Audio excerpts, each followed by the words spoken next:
Project किस्से कविताएं में आपका स्वागत है। पिछले एपिसोड में हमने महाराजा भगीरथ की कथा का वर्णन किया था। किस प्रकार भगीरथ ने अपने पूर्वजों की मुक्ति के लिए भगीरथी का अवतरण किया था इस पृथ्वी पर। उन्हें गंगोत्री के आसपास गंगा जी की भी आराधना करनी पड़ी थी और फिर भगवान शिव की भी जो है आराधना करनी पड़ी थी। तभी जो है भगीरथी की धारा जो लेकर के भगीरथ चले हैं ताकि गंगा के उस जल के माध्यम से भारतवर्ष की का जो कल्याण है वह संभव हो पाए। हम भगीरथ की उसी तपस्थली का जो क्षेत्र है गंगोत्री क्षेत्र, गंगोत्री ग्लेशियर, उसके इर्द गिर्द की जो चोटियां हैं उसी के बारे में ही जो है आपके सामने वर्णन प्रस्तुत करेंगे। मैंने आपको पहले भी बताया था, देवप्रयाग में भगीरथी और अलकनंदा का संगम होता है और उसके बाद पूरी की पूरी जो नदी है उसका जो सम्मिलित रूप है दोनों नदियों का, उसको गंगा के नाम से जाना जाता है। हम अपनी यात्रा देवप्रयाग से भगीरथी के साथ साथ गोमुख की ओर चलेंगे। यदि हम देवप्रयाग से ऊपर की ओर जाते हैं, टिहरी, जहाँ आजकल जो है एक लंबी चौड़ी झील बन गई है, नदी का जो है भगीरथी नदी को अवरुद्ध कर दिया गया है, डैम बना है, आप जानते हैं। टिहरी के ही एक कोने में भगीरथी में भिलांगना नामक नदी जो है वह मिलती है। भिलांगना भगवान शिव को समर्पित है। भील सरोवर एक बहुत खूबसूरत झील है, वहां से निकलती है भिलांगना। अब ये जो क्षेत्र है ये खतलिंग ग्लेशियर के पास है और खतलिंग ग्लेशियर के से एक कोने में ही सहस्रताल, मसरताल नामक जो है प्रसिद्ध पैदल यात्रा भी है, की जा सकती है। यदि हम टिहरी से ऊपर की ओर चलते हैं उत्तरकाशी की ओर, उत्तरकाशी से थोड़ा सा आगे गंगोरी के पास डोडीताल नामक क्षेत्र से एक छोटी नदी आती है, 80 गंगा के नाम से जिसे जानते हैं। यदि और ऊपर अपनी यात्रा जो है हम लोग ले जाते हैं तो हरसिल के पास लमखागा क्षेत्र से आती हुई जालंधरी गाड है जो मिल रही है भगीरथी में। और ऊपर की ओर चल दे भैरव घाटी के पास, लंका नाम के नाम से भी जिसे जाना जाता रहा, वहां जाड़ गंगा नामक नदी जो है वह भगीरथी में मिलती है। और यदि हम वहां से और ऊपर चले जाएं गंगोत्री में, तो गंगोत्री में केदार गंगा के नाम से एक नदी केदारताल से निकल करके आती है, थले सागर की चोटियों के बेस से, वो भी यही मिलती है। और यदि हम अपनी यात्रा जो है गंगोत्री से गोमुख की ओर ले जाते हैं, बीच में और भी छोटी बड़ी नदियां जो है वो मिलती रहती हैं। गोमुख पहुंचने के लिए गंगोत्री से चीड़वासा और भोजवासा होकर के हम आगे बढ़ते हैं। मेरी पहली यात्रा इस क्षेत्र की 1983 में थी। तब मैं छोटे बच्चों के साथ आया था, दून स्कूल के बच्चे, 7th 8th के बच्चे थे, उनके साथ हम लोग गोमुख आए थे। उन दिनों पैदल यात्रा भैरव घाटी से ही शुरू हो जाती थी। बाद में जो एक बहुत बड़ा पुल बना बहुत ऊंचाई पर झाड़गंगा के ऊपर, वो नहीं बना था, तो पैदल यात्रा वहीं से शुरू होती थी। जबकि बाद में वो पुल बनने के बाद सुविधाएं काफी जो है वो मिल गई हैं और गंगोत्री आप बस से पहुंच जाते हैं। गंगोत्री में यदि आप खड़े हैं और पूर्व की ओर आपका ध्यान जाता है, शाम का समय है, यदि शाम की वो जो स्वर्णिम किरणें पड़ रही हैं उन चोटियों के ऊपर, फिर एक छोटी सी चोटी दिखाई देती है, उसके पीछे ही जो है सुदर्शन पर्वत और चतुर्भुज नामक जो शिखर है अति आकर्षित करते हैं। और गंगोत्री में ही भगीरथी एक बहुत बड़े फॉल के रूप में, एक झरने के रूप में गिरती हुई दिखाई देती है।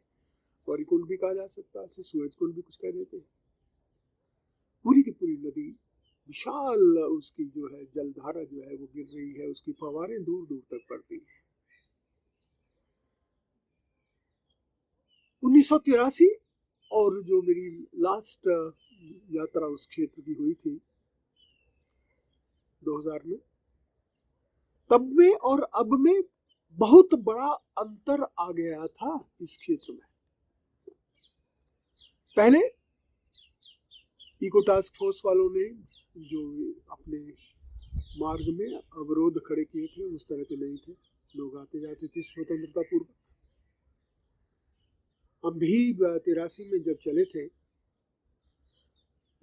चीड़वासा क्रॉस कर लिया था, बीच में बहुत सारी दुकानें भी आई थी और नदी नाले झरने, कितने ही झरने थे। पेड़ पौधों की संख्या भी कंपैरेटिवली काफी थी, जो धीरे धीरे कम होती चली गई। लोगों को आना जाना रहा और दुकानदारों ने लकड़ी जलाने के लिए प्रयोग, वहां की जो उपलब्ध लकड़ी थी उसका प्रयोग करते रहे और पेड़ पौधों की संख्या कम होती चली गई। भोजवासा क्षेत्र में पहले भोजपत्र के पेड़ खूब मिलते थे, लेकिन 2000 के आसपास पहुंचते पहुंचते भोजपत्रों की संख्या लगभग नगण्य सी हो गई।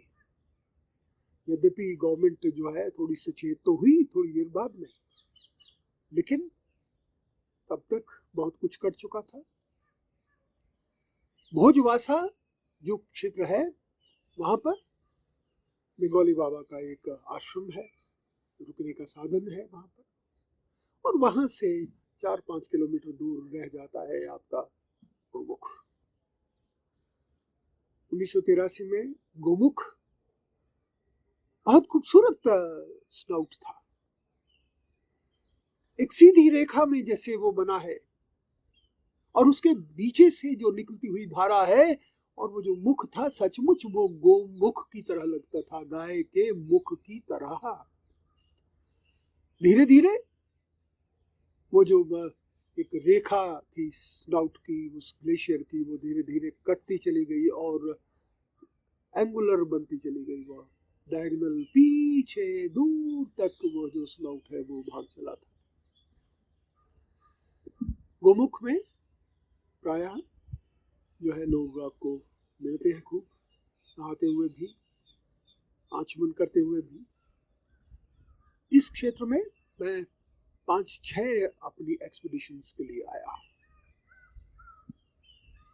गोमुख से बिल्कुल पूर्व की ओर यदि आप देखते हैं तो भगीरथी श्रृंखलाएं हैं और उनके आधार में नंदनवन नामक स्थान है, हरी भरी चारागाह है। और यदि आप गोमुख से राइट साइड में यानी एक तरह से दक्षिण की ओर आगे बढ़ते हैं तो आपको शिवलिंग दिखाई देता है।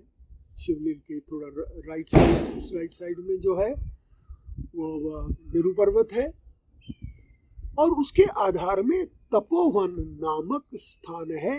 शिमला बाबा का आश्रम रहा है वहां पर। बहुत सारे जो पैदल यात्री हैं उस क्षेत्र की ओर आते रहे हैं। मैं यहाँ ये भी बताना चाहता हूँ गंगा जी को या भागीरथी को त्रिस्रोता के नाम से भी जाना जाता है।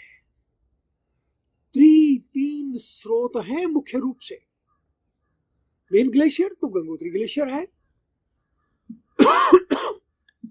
और इसी गंगोत्री ग्लेशियर में ही गोमुख है। यदि लेफ्ट साइड से आप ऊपर की ओर बढ़ते हैं, लगभग आधा पौना घंटा यदि आप उस ग्लेशियर में से धीरे धीरे आगे बढ़ते हैं, तो लेफ्ट साइड से आपको एक ग्लेशियर आता हुआ मिलता है जिसका नाम है रक्तवर्ण ग्लेशियर। और यदि आप इसी गंगोत्री ग्लेशियर के लेफ्ट साइड से सीधे 6-7 किलोमीटर तक धीरे धीरे चलते रहते हैं, जब आप नंदनवन के आधार में आ गए हैं, भागीरथी श्रृंखलाएं जो है उनके आधार में आ गए हैं, तो वहां पर जो लेफ्ट साइड से आता हुआ ग्लेशियर मिलता है, चतुरंगी ग्लेशियर मिलता है, जो कालिंदी शिखर की ओर से या चंद्रा पर्वत की ओर से, या आप कह सकते हैं सदोपंत क्षेत्र से आ रहा है, या आप कह सकते हैं कि वह वासुकी पर्वत की ओर से आ रहा है। और यदि आप तपोवन से यानी गंगोत्री ग्लेशियर के राइट साइड से और आगे बढ़ते हैं, थोड़ा सा आगे खड़ा पत्थर के बाद, तो एक ग्लेशियर आ रहा है स्तंभ, कीर्ति स्तंभ क्षेत्र से, कीर्ति मामक। एक तरह से ये तीन जो मेन मुख्य ग्लेशियर है वो फीडर है गंगोत्री ग्लेशियर के, और या कह सकते हैं भागीरथी नदी के जो स्रोत है उसको मुख्य रूप से जो है जल प्रदान करने वाले ये मेन ग्लेशियर्स हैं। ये एक अद्भुत जो है वो अध्ययन है इस गंगोत्री ग्लेशियर का और इस भागीरथी का, जिसे हम अपने आगामी अंकों में, आगामी एपिसोड्स में आपके सामने प्रस्तुत करेंगे। हम साथ साथ चलेंगे उन ग्लेशियर्स के साथ साथ चोटियों की ओर, ताकि आप उनका जो है एक भव्य जो स्वरूप है उसे जान पाओगे और अपने आप को जान पाओगे कि किस तरह से पैदल यात्रा संभव है। तब तक आप अपना ध्यान रखिए। आपका बहुत बहुत धन्यवाद।